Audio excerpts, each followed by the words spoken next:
Hello and welcome to the Man of Legacy podcast. This is episode number 11. I'm your host, Coach Dennis. We're here to talk about men, women, families, sex, masculinity, and life in general. Today I have a guest, Ellen, a social worker who specializes in mental health issues, who happens to be fun and attractive. Welcome, Ellen, and thanks for joining me today. Well, thanks for having me, Dennis. My pleasure. How do you like this? My new studios, Studio C. I hope you think this is...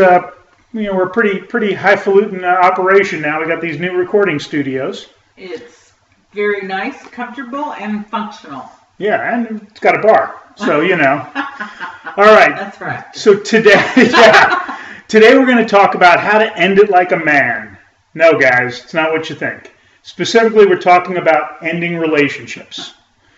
And it should come as no surprise to anybody that breaking up is a fearful and stress-inducing topic for most men, women too. But it's no fun. But it's part of life.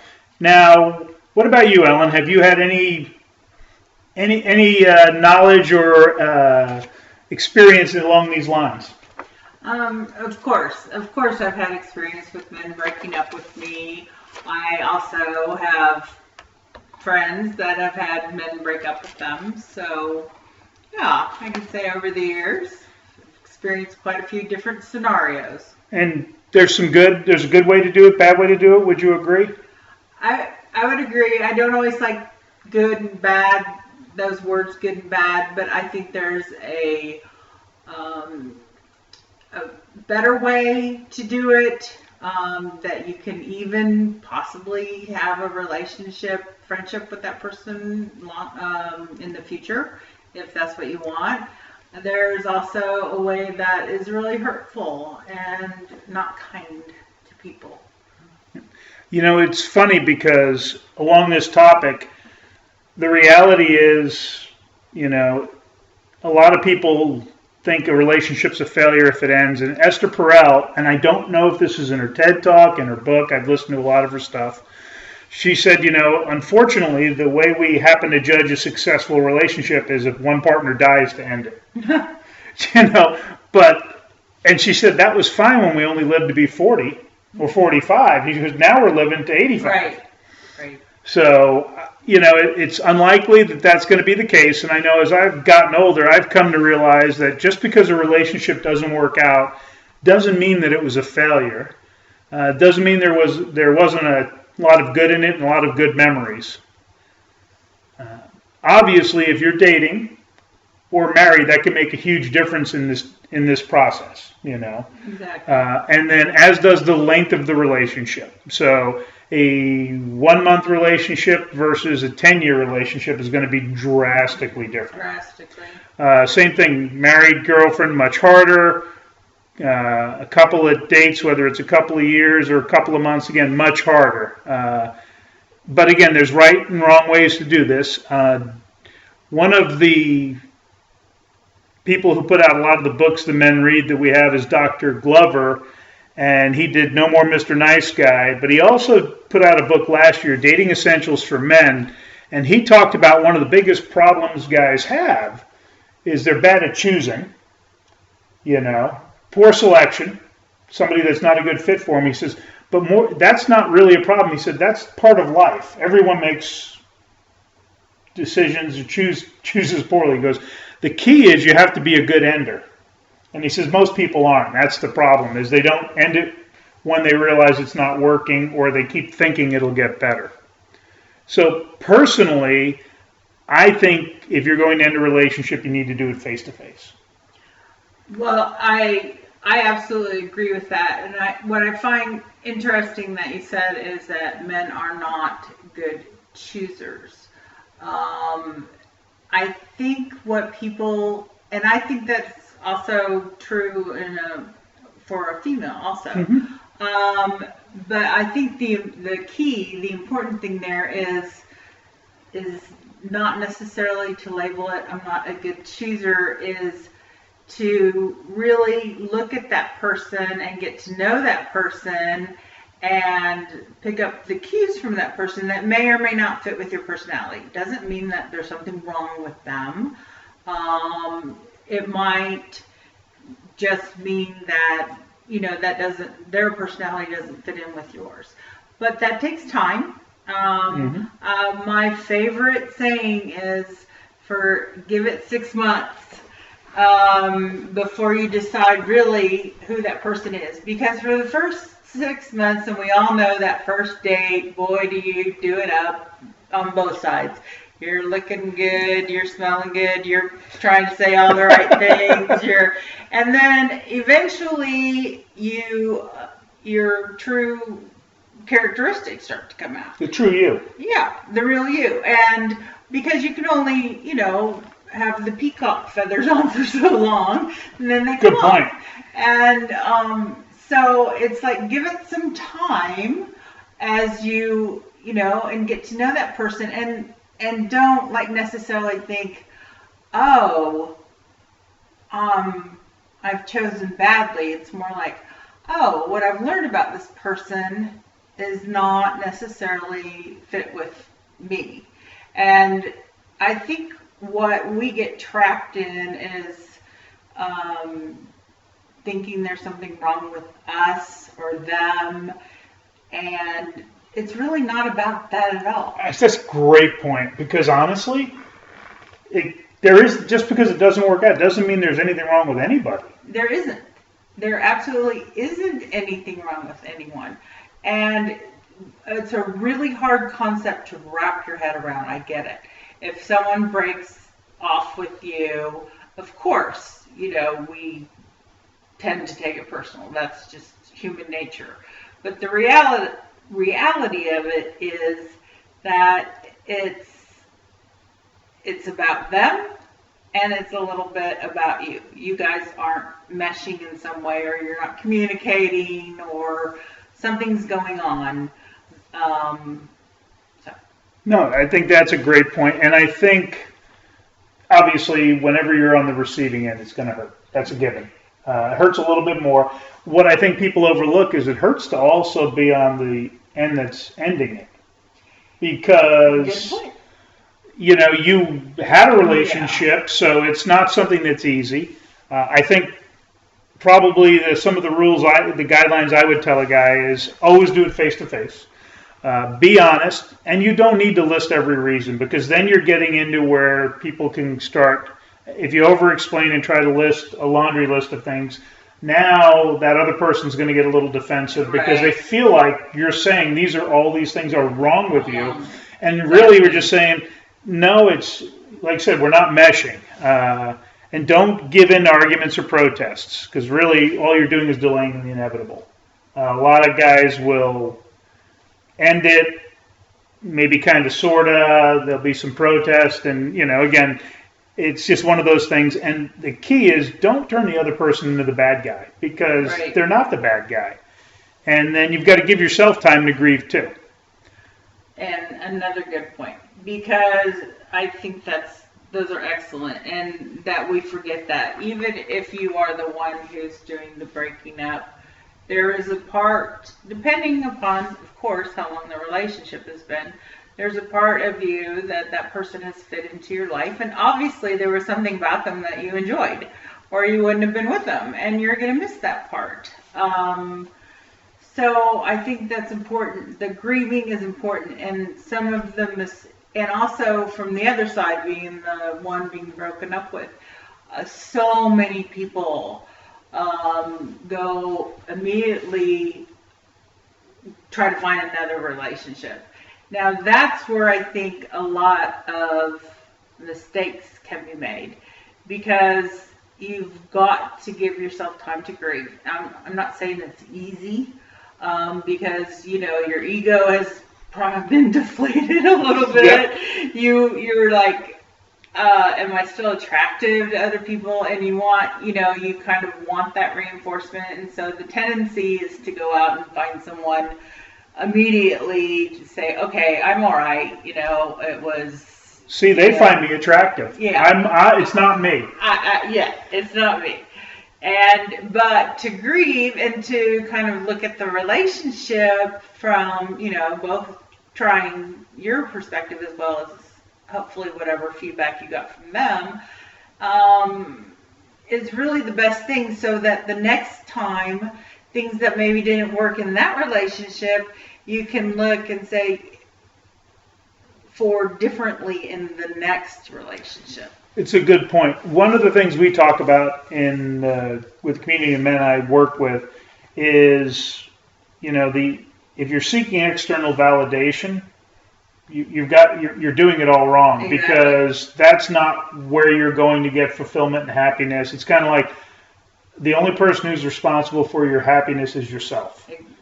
Right. And the other thing we talk about is, and I think is really important to remember, that even if you're breaking up, does not mean you don't hold that woman in high regard. We are not of the community where we bash women. We love women. And, just because it didn't work out doesn't mean that she doesn't have a lot of good qualities and you didn't have a good time and have a lot of fun and there weren't a lot of positives to the relationship while you were together.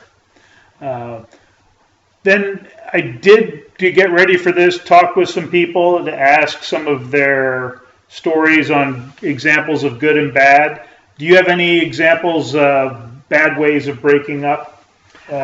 Yeah, I do. I just wanted to go back to one thing that you said just earlier. I also wanted to say that sometimes the breakup is really about timing. Good point. That timing in one person's life, the timing is just not right. The timing might be right in 5 years. The timing might be right in 3 years. You don't know. So let's go back to what you're asking me. So that's a good point, though. Timing matters. Yeah, because one person might be in a different place, meaning one person might actually be on the road to, I'm looking for a relationship, I want to get married, I want to have kids. The other person, depending on, we're talking about different age groups. Yeah.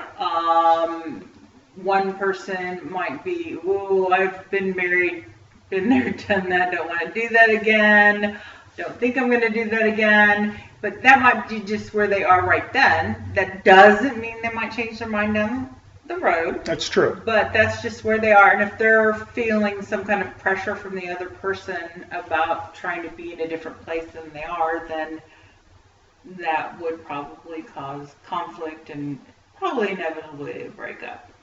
Good point. And the other thing I didn't mention, but you were talking about taking time to grieve. One of the things we try to teach the guys, if you aren't comfortable being alone by yourself, you are in no way ready to be in a relationship. Right. If you are not able to sit with yourself. The common mistake is if you're alone, you're lonely, and that's obviously not the case. That is just a pearl, because there is a difference between being lonely and being alone. And even if you're in a relationship, you're going to be alone, because it's just the nature of human existence. And if you're looking to that other person to fill a void in you that is there, they're never going to fill it, because you have to fill it yourself. And again, that's also what causes conflict in relationships, because you're looking for that other person to fill that void. So learning to be alone and be okay with it means that it also makes you more attractive as a person, because you're like, I'm really okay being alone, and I can go do this alone. Or being lonely is usually more about something going on with some mental health issues. And I'm not saying a diagnostic issue. Yeah. I'm just saying, what does that mean that you can't be with yourself and be happy with yourself? Well, good point. And if you're not happy with yourself, you're going to have a challenge in any relationship. Exactly. So yeah, if you do go to end a relationship, though, there's definitely wrong ways of going about it. I know we don't like right and wrong. There's better ways, and there's ways that result in you and your girlfriends talking about how it was handled. Yes, exactly. You can either be, oh my God, what a son of a bitch, he did that, he's such a dick. Or, that was pretty okay. He handled it like a man, and you got to have some respect for that. And those are truly discussions that I've had with women. So if you want some examples, I would. What do you got? We'll go ahead and go with good and bad. Ghosting. Oh, the worst. Okay. It's like torturing. You might as well be torturing the other person. Ghosting is, in my opinion, so bad. Even if you're in a relationship, or maybe beginning a relationship, I think it's always good to say, I'm kind of one of those people that I don't really text. I might not text you for a couple of weeks, and I just want you to know that. Boom. It's out there. Because people have different expectations about texting. I spoke to, actually, a man who, one of the reasons he didn't want to be with this woman, he'd been out with her a couple times, because she was texting him all the time. Constantly. And he asked, really, the texting's a little bit too much. Can we slow down on the texting? And the person didn't listen and continued to do that. And it got to the point where the relationship had to end because of that. But that's not listening to someone. And that had probably to do with some of her issues of needing some constant reassurance. Insecurity. Yeah. So as far as, some experience I or some of my friends have had, the worst, I must say, the worst, and I have to tell you, I had two, it was like one of those days you go, what the fuck is going on? I was just casually dating a couple of people, and one person lived far. And I was very upfront and said, I drive a lot. I don't like to drive a lot. Once I get home, I'll drive short distances. This is me. You live far. If that's, you will probably have to do most of the driving to me, or I can meet you halfway or something like that.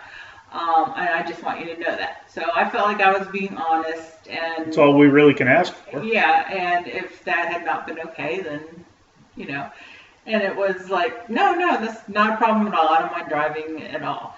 And so, after, I would say, a couple months of dating, I get a text that says, I met someone who lives much closer to me, so, sorry, good luck to you. By text, that's lovely. By text. And it was one of those things where, you kind of find yourself, looking at the phone going, what?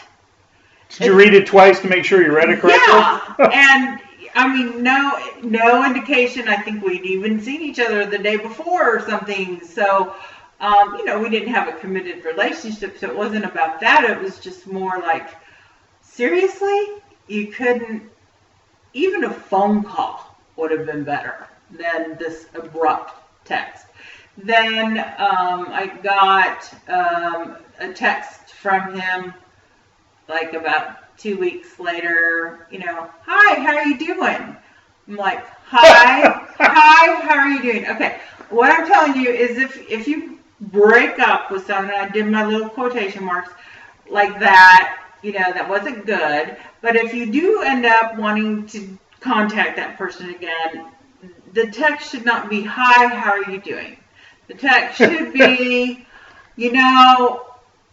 I think that what I did was probably abrupt or might have been hurtful or whatever. I think I made a mistake. I'd like to talk to you. I'd like to see you. Are you open to that? Whatever, your words, but, something like that. Not, hi, how are you doing? Because I must say my immediate response was, fuck you. I don't think I would fault you for that.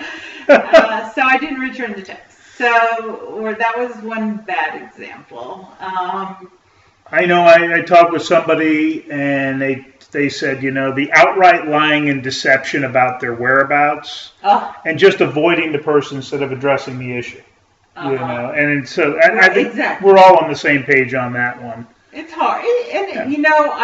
It's hard. It's hard to tell someone I've met someone else. Things don't feel like they're working out. I'm not saying that it's easy, but I think in the end you'll feel better about yourself, and that person will feel better, eventually, hopefully too. But yeah, when you break up, don't make it about them. You do this, I don't like it. You do this, but that's also not the way to do it. Talk about themselves. Just say, this isn't working out for me. I would try to keep it as short as possible, because if you get into a lot of stuff, it needs to be short. Short and sweet. Short and sweet. Yeah. Because you don't want to get into, because that's what will inevitably happen the longer you're together, and then it turns into just a drama. But well, and you brought up doing it by text. So I sent out an email note to a handful of women from mid-50s down to actually lower 20s, just to ask about breaking up by text. Mm-hmm. And what do they think about a guy who does that? Now, here are some of these are all exact quotes, okay? A childish dick. He should have had the decency to leave that in high school and be a grown-up. Which I thought that was pretty good. One was, depends on the length of the relationship. And if it was exclusive, it's nothing short of cowardly and selfish. And what I don't have written down here, but I remember the next sentence was like, if it was something really casual and it wasn't but a week or two old, no big deal. Right. The other was douchebag move, pathetic. And, so the overall theme, I think it's safe to say, doing it by text, if you're even in high school, you shouldn't be doing it. But if you're out of high school and you're a man and not a little boy, probably need to do it in person ideally or over the phone. If there's a getting together issue. Yeah, I think the phone can, at least you're hearing that person's voice. And again, I can't repeat enough to keep it short, because if that person really doesn't want to be broken up with, it could just turn into something that you don't want to do. It turned into the 4-hour root canal conversation that just doesn't end. Because there's always a justification or explaining. Right. Or I can change. And really, people shouldn't change. And what I mean by that is not that you can't make changes that you choose, that you want to for yourself, or that you can't review a relationship and see what your end was. Because it's a two-way thing. Both parties need to accept some responsibility. But to expect another person to change is really unrealistic. You can give them feedback. These things bother me, but to expect that, and I know a lot of women in particular, I don't know if men do this, you can tell me, but a lot of women really think that they can change the man. How's that work out for most of them? It doesn't work out well. I don't know if men feel that way. So I think we tend to be optimistic and maybe overlook things more than think we're going to change. I think most of us have started to learn, but you're right. And so it's the issue with a lot of the guys that we work with is they've tried to change things to appease their partner in the past. Yes. And because they weren't doing it for themselves, and they were doing it to get her off my back or to solve a short-term issue, they do it, they change for a month or two or three, and then they go back to the way they are because they didn't change. You hit the nail on the head. They didn't change for themselves. It's one thing if you do some self-reflection and you decide there's some things you want to improve on and you want to work on doing a better job with certain things. if you're doing it for yourself, we see guys who have amazing transformations because that switch is flipped, that they need to take a look at what they're doing, they need to do better, and they want to be a better man, and it's boom. But often it is their significant other be like, yeah, whatever, I know how this goes. In 3 months, you're going to be back to your old ways. Right. They don't realize the difference is they're changing because they want to change. They realize that they weren't showing up the way they wanted to. And I like that, showing up the way they wanted to.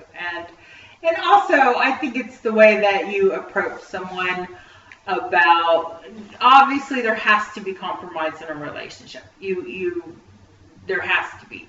There's gonna be some things that absolutely might drive you crazy, and yes, we can like make fun of all the little things, but really those little things really add up.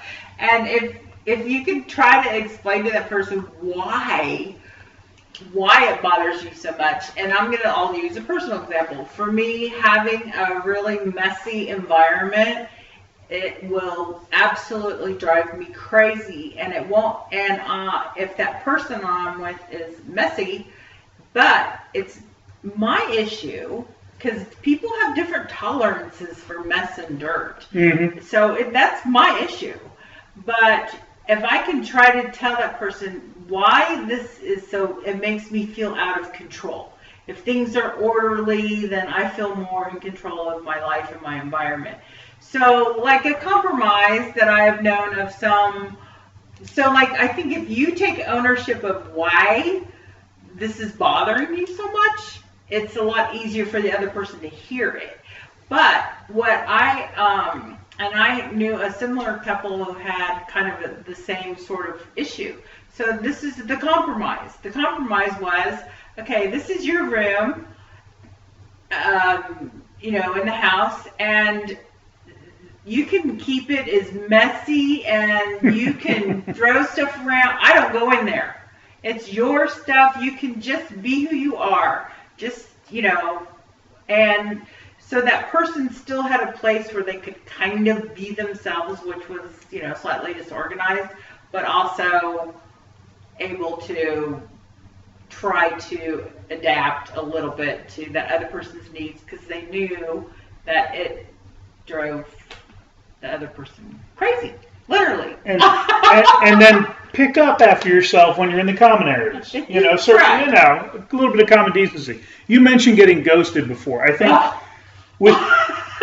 think with technology, it's something that happens more because we don't necessarily meet people in the same way we used to, where there was always a work or personal connection or something, or friend of a friend. So now it's easier to meet somebody that you don't have an eclipse of your world, and so for them to ghost, I think it's just something that, and I know it happened to me once. It was a while ago. And actually, I thought the date went pretty well. And the next thing I know, unmatched from the dating app, and I'm like, what the hell? And I'm like, was it just to go out for drinks? I'm like, seriously? And I was comfortable enough with myself. I was like, well, that was sad. And I was a little annoyed that it happened to me, because I'd like to think, well, that would never happen to me. Yeah, oh boy. Happened in a big way. I didn't even get home, and that can't. I don't know if it was in the parking lot or what, but we've all gone on dates where you don't click. Right. There's nothing wrong with that. No. It doesn't mean that I've made friendships when I've gone to meet somebody and we don't click, but we have another common interest, so maybe we do something. Again, nothing romantic, because you just know this will never. Yeah. But the ghosting, that's just rude. I think so. I've heard of other people saying that ghosting is, I don't know what to say about that. Again, length of relationship, maybe it's easier with online to ghost people. I don't know. That one's a hard one for me, because having been ghosted myself too, you're just kind of left going, what's going on? Can you tell me? Did you fall off the face of the earth? Did you just decide that you met someone else? I don't know. Can you just say, I don't think it's going to work out? Sounds like you're saying common decency. Yeah. Yeah. And even at that point, I would say by text, as that other person mentioned, length of relationship. If you've gone out on online dating and it's not going to work, and the person texts you and said, "Would you like to go out again?" I think it's totally appropriate to say, for me it just didn't mesh, and I appreciated whatever the drink, and I really do wish you well, and I think you're a very nice person, etc., etc. At that point, I think texting would be okay. Yeah, but not just to ignore that person. I agree. When they say, "Hey, I had a pretty good time. Would you like to go out again?" and then never hear back from them. Well, and then you have the opposite of ghosting somebody is when the relationship ends and you don't understand to leave it alone. Exactly. So I know a guy, and I use the phrase guy because I can't call him a man. A relationship ended with somebody, and of course, he can list 100 things wrong with this person now. Of course. And to the point where email addresses are blocked. Yes. Because he just will not take bye-bye for an answer. Right. And he is creating new email addresses knowing they're not blocked because he knows the person's email address and will email him. It's pathetic. It's just pathetic. Not, like I said, not what I'd call a man. That's even worse than ghosting, I think, almost. It's just the other extreme. It's almost stalking, yeah. But it's like, come on, guys. This is not how you're supposed to conduct yourself. No. Now, what about, can you end a relationship? And what are you really going to achieve by that? Maybe his restraining order. That's the next step, actually, I think. Yeah. Yeah, and that's always good when they do a search about you when they start dating you and see you've had a restraining order. Yeah. That'll kill some future relationships. That's right. It's just not a good. I guess the question is what is being touched off inside that man that he cannot hear the no, or his insecurities or whatever. He cannot hear the no.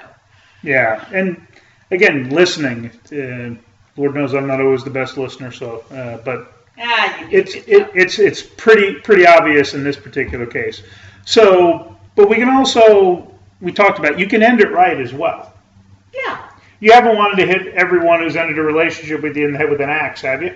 No. In fact, I'm still friends with some people that the relationship, truly friends, and the friendship has really grown very well. I hate to say, be a man. You can tell me what phrases men take offense to, because that's where I think women need help too on that. But, just different things. Like I said, absolutely, because we were honest with each other about the expectations each person had at that time in their life, and it became obvious that the expectations were different, we were able to continue a very close relationship to this day. Close relationship where, I would say, yes, men and women can be friends, and this person's my friend. And it was because we were honest. He was honest about where he was at and what he wanted in his future, and at that point we were looking for different things and decided it was best, because we liked each other, and we did like each other, and we had fun and we laughed, and because we had that, and that's rare. I don't know about everybody else out there, but for me it's like rare you find someone you like and laugh with. We decided, to be friends. So that was good, and that was just built upon the honesty and just discussion. Another good way was, again, face-to-face, and short, but face-to-face, and not going into a lot of details about everything, but just basically, I found another person in my life and I want to see where that relationship goes, and that was decent. That was great. Trying to think there was like... What's funny too is Dr. Glover in his book where he talks about ending relationships, he even talked about having a pre-breakup discussion. He said when you start to get serious and you're dating exclusively, he said, he would sit down with the woman and say, listen, I'll tell them if they won't have to guess if I'm losing interest. I'll sit down and talk with them about how I'm feeling. And he said, it actually was well received, made the women feel safe about letting go and getting more deeply involved. As opposed to, just... There's a lot of times that some people will act out, guys will act out, almost to force the other person to break up with them. And I think that's a bad way of doing it, to say the least. Interesting, like do something so outlandish. And yes, and as you say that, I think people do that, like will have an affair if they're in a committed relationship again, because, the degree of the commitment in the relationship has to be a discussion, and people make assumptions. I have ended relationships, not ended relationships, but, someone would go out with me and they would like me, and because we went out a few times, and suddenly they just assumed we were an item. But they never asked me. And then when I might have said, I'm going out, and then it would be like, what? I thought we were dating. I thought, you really liked me. I do like you. I said, but we never had a discussion about where we were both at with the relationship. So again, it's all about communication, and you can't assume, okay, we've been out, we like each other, obviously, and so, we're together. But did you ask the other person? well, that works in high school, though. Right? Did you get him a ring or what? Or a class jacket? A class ring? So I want to thank you, Ellen, for being here today. I want to reiterate, guys, if you need to end the relationship, there's decent ways to do it, and there's poor ways to do it. And the quality of guys we work with, if at all possible, face to face. Sit down, be honest. Again, we don't need a laundry list of reasons why you think it needs to end. If you've made that decision, it really isn't the point in that discussion to give in to arguments and have a lot of protests. And don't turn that person into the bad guy. Just because it didn't work out doesn't make anyone a bad guy. And don't forget, and we talked about this, give yourself time to grieve, give yourself some space. And, I was talking with somebody and they said, opinions of X is equal, not high on my priority list. And, it's true.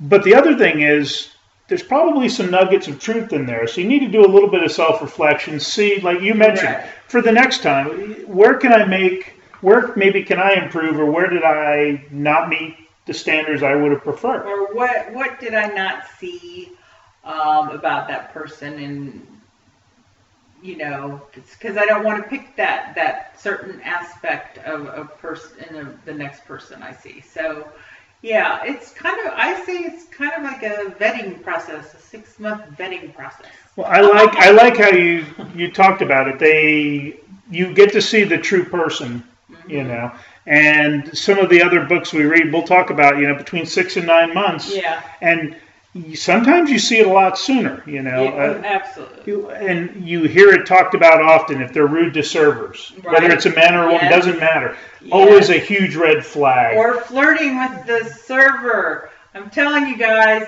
bad move. There's a difference between being friendly with the server and then flirting with the server. Bad, don't do it.